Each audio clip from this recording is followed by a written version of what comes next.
This is the dark truth about obsessive personalities, but it's also an opportunity for me to kind of just tell a story, I guess, about what I've been through, where I'm at, and the things that I realized, and also just, get some things off my mind. And I'm sure there's a ton of you guys out there who can relate to this, but an obsessive personality can be a blessing and a curse. And there's a lot of different realms of life that your obsessions could apply to, but for me, mostly, it's in a good place. It's in my business, it's in my work. As much as it's like propelled me forward and allowed me to really hyper fixate on things and focus on things and accomplish tasks, it also holds me back on a daily basis. And it's the reason why my YouTube channel is not as far along as it should be. It's the reason why my business is not as far along as it should be. Who am I to set all these different metrics of success for myself, right? You might be saying, no, bro, you're doing too good. You shouldn't be so results focused and results driven. Just enjoy the journey. I wholeheartedly agree with that. I completely agree with you. But at the same time, right? When you're the person that's actually behind the desk, behind the scenes, making all this content for you guys, editing for my clients, chasing down new clients, chasing down and putting together a team of editors that can edit for all kinds of clients, those are all the things that I've been like hyper fixated, obsessed over for the past year. And it's gotten me this far, but it's also the reason why I burnt out so quickly. And I've been through this so many times in my life, even thinking all the way back to like my first job at 16 years old.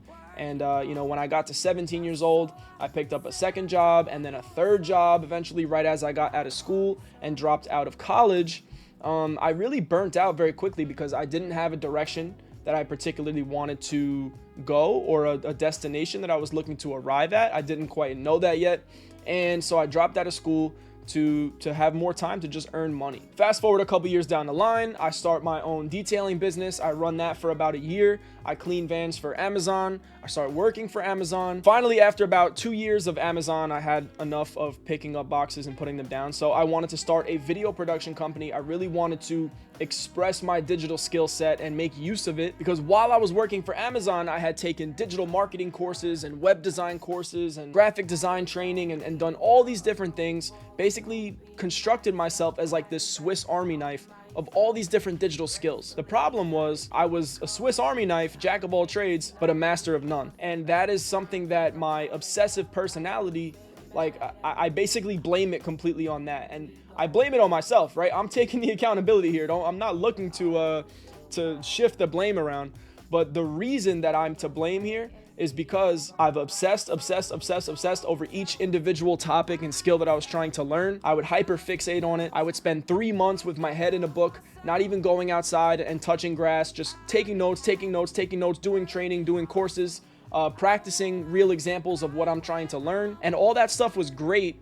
And it allowed me to really kind of gain a quite expansive array of knowledge on a variety of different subjects when it comes to business, entrepreneurship, content creation, all that sort of thing. I got a lot of knowledge to share, and that's why I really love doing these YouTube videos, is because I don't want all of that hard work and studying and all those years of me shoving my head in the books to be for nothing, because I didn't go to school traditionally, I didn't go to college, but I treated that entire time period anyway as if I was putting myself through like my own college. And I know a lot of people are trying to take that route these days, and I'm not really unique for doing that, but that's just how I wanted to do things, man. I was so really hell-bent on living my life that way from quite a young age. I wanted to be a personality that people know about, that people talk about. I don't want to be famous. I don't want to be a household name. I don't want all the stress and the burden that comes with that, but I want to be respected. I want to be known for what I do, right? Now, tying this all back to the whole obsessive personality thing, each different skill that I learned, right? Digital marketing, web design, graphic design, video production, video editing. Those are just 5 to name a few. And there's more, but each one of those 5, let's call those my core 5. I tried to start a business for each one of those 5 and failed all 5 times. Now, finally, I feel like I'm actually like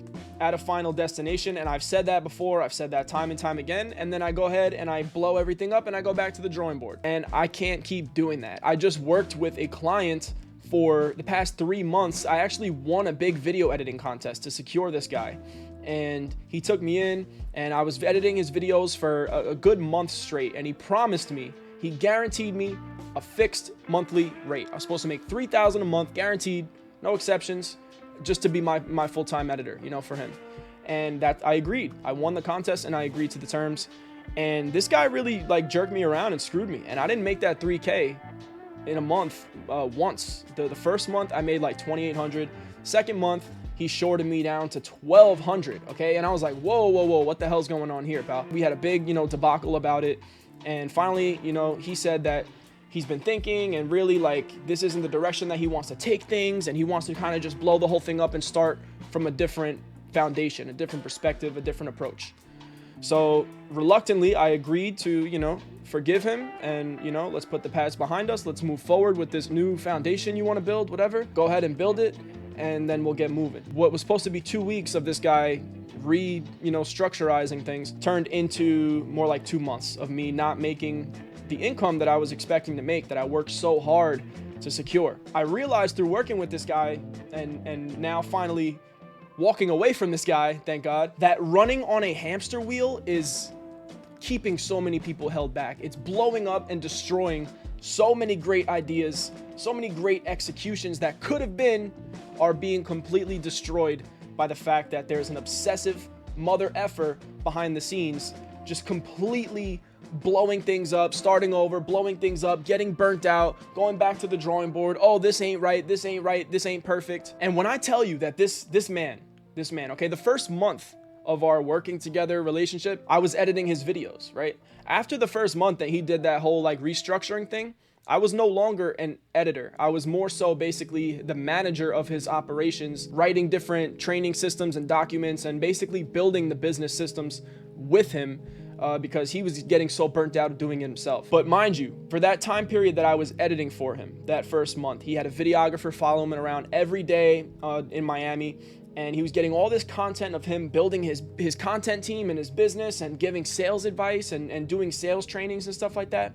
And I'm pretty sure not one goal that this man initially set out with actually got accomplished. And it just kept changing and changing and changing. The goals were different every week. And at some point, I literally just like very quickly recognized like, holy crap, like this is like the most infuriating, insanity-inducing hamster wheel that I've ever experienced or witnessed in my life. And I reflected and I looked back to all the times that like I kind of did the same thing, and that whole debacle of him running on this hamster wheel was basically the reason that the whole relationship got blown up in the first place, right? If I was so infuriated by that and I was so aware of it coming from someone else, it really gave me the opportunity to look back and see all the times in my life where I did the same thing. And very recently, I did the same thing with my editing business. I had all these comedians I was editing for, and the clientele started to kind of fall off a bit.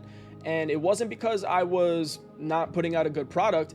It was because I was getting tired and burnt out of doing all the sales work by myself. So I wasn't outreaching and hunting down clients as often as I should have. And that kind of turned into the fact that the 8 or 9 comedians that I did work with at that time, they weren't really ready financially to have a full-time editor. They weren't ready to pay someone week after week after week after week to just really, make 1,000, 1,000,000 different TikTok videos.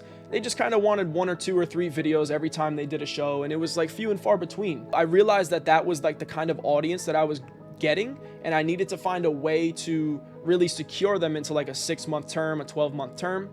So I've since kind of worked on that, and I've circled back to editing now for comedians and also targeting YouTubers and podcasts and all that kind of stuff. And I wish I didn't take a break. I wish I didn't take a 3-month break questioning if this is the right approach, if video editing business is going to work, if maybe I should put my efforts into something else and go get another job, trying to like fill the void with something else that could be quicker or easier or more certain, or is just like the newest, hottest thing that everyone's kind of jumping on. And I cannot do that.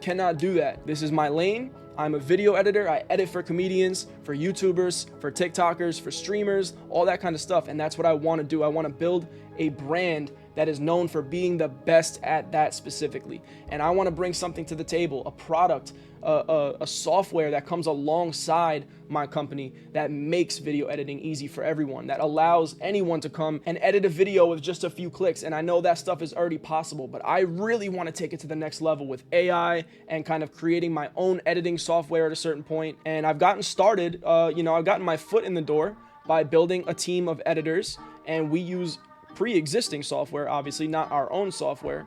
But the idea is, once this team really does well enough and once I can take things to that next level, I'd really like this to become more of a tech software company kind of thing, where we put out our own maybe devices, our own line of hardware, or we partner with other hardware companies, or we build an app that's available on all the popular hardware. And I just want to have like the best video editing app available to mankind. It's the simplest. You just freaking speak a phrase in there and it pumps out a freaking movie for you. That's my long-term goal, right? And that's something that's there, and it's growing and it's evolving and it's expanding as I do. But just because my sort of like final long-term goal is evolving and expanding, it doesn't mean that I constantly have to shift directions and change what I'm doing. Being obsessive can be a blessing and a curse. It can be amazing when you really hyperfixate and you sit down and you buckle in and you're not gonna move until that task is finished. You're not gonna get up from the TV show until you've binge watched the entire freaking series in one night.